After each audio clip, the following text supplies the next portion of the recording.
doing, so they just accepted. And over the years, they even started to like it. To the point where like I started growing it in 2014. My mom didn't like it.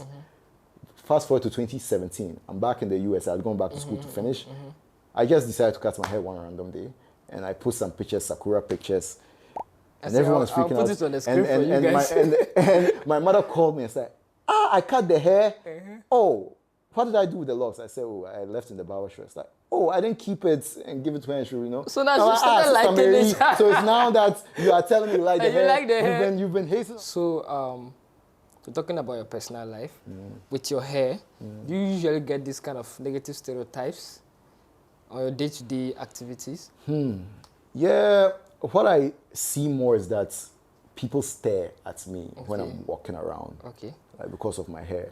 And I think... Does it have to do with the negative side, or do they stare you in a negative way? I think it depends. I think you can't tell, right? Because sometimes people can stare at you and they are frowning, but they are just like, "Oi, what is this guy wearing on his head?" Like, it might not even be negative. It's just like it's a curiosity, right? But I think it has gotten more common over the years. Because, like, I'm telling you, I took time off from university to come back in 2014. At the time, I was growing an afro. Okay. And from the time I was a kid, I always wanted to grow my hair out as long. And you know, back then, teachers would force you to cut your hair, right? So I would often keep my hair till they forced me to cut my hair. So after I wrote to WASI, I was like, fuck it, I'll not do it.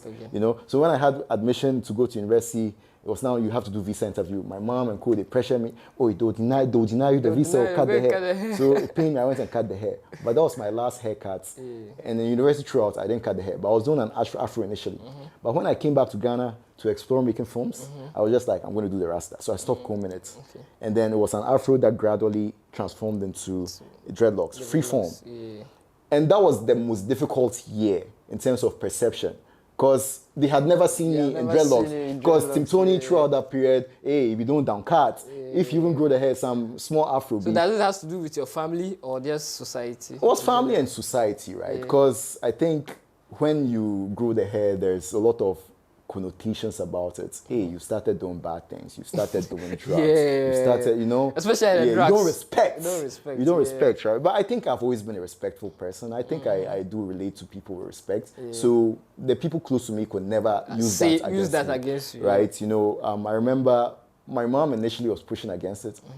And then I would have like some uncles summon me to, you know, advise me, you know, like my father like passed away when I was 10, you know, so which is why it was my uncles, you know.